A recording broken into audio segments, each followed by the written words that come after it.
আসসালামু আলাইকুম ওয়া রাহমাতুল্লাহি ওয়া বারাকাতুহু। দুয়া মাগফিরাত সকল ভারতবাসী, সকল ওয়ার্ল্ডবাসীকে আমার সালাম। আজকে ঈদ মোবারক। এই হচ্ছে ঈদুল জোহা। এই ঈদুল জোহা সম্পর্কে আমি দু একটি কথা বলবো। ঈদুল জোহা হচ্ছে এটা ইব্রাহিম আলাইহিস সালামের সময়ে শুরু হয়েছে।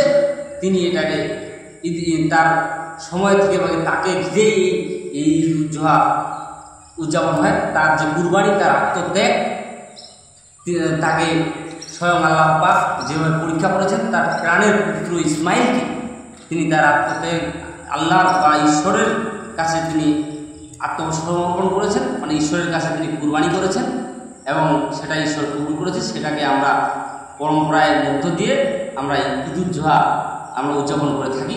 এবং এই যে ইব্রাহিম আলাইহিস সালাম আমাদের আদি পিতাও বলা যায়, তিনি অনেক জাতির পিতা এবং তার দুটো স্ত্রী, একজনের নাম হচ্ছে সারা আর একজনের নাম হচ্ছে হাজেরা। এই সারা আর হাজেরা এই দুজন স্ত্রী, তিনি সারাকে বিবাহ করেছিলেন একটা স্বয়ম্বর সভার মধ্যে। সারা ইব্রাহিম আলাইহিস সালামকে মাল্যদান করেছিলেন এবং তারপরে তার কোনো সন্তান ছিল না।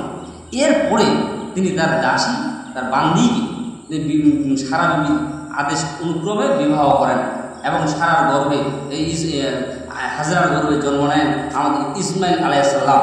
ইসমাইল আলাইহিস সালাম যখন জন্ম নেন, হাজরা বিবির গর্ভে জন্ম নেওয়ার পর এবং তাকে আল্লাহর দরবারে কুরবানি দেওয়া হয় এবং সেই কুরবানি মঞ্জুরও হয়ে যায় এবং ইব্রাহিম আলাইহিস সালাম এর মাধ্যমে ঈশ্বরের যে পরীক্ষা তিনি পাশ করেছিলেন, এর মাধ্যমে বোঝা যায় যে আমাদের ইসলাম ধর্মে বিশ্বনবী মুহাম্মদ সাল্লাল্লাহু আলাইহি সাল্লাম তিনি আমাদের শেষ নবী এবং তার আগে যে অনেক নবী এসেছে, প্রত্যেকটি নবীর উপর আমাদের একটা আকীদা, ঈমান, বিশ্বাস স্থাপন করতে হয়। এবং সেই স্বরূপ আমি এটুকু বলতে পারবো যে আল্লাহ পাকের সঙ্গে কোনো শরীক না করে এই ইসলামকে আরও ভালোভাবে মেনে চলা, কুলজা হাক্কু ওয়া জাহাকাল বাতিলু ইল্লা বাতিলা কালা জাহুকা।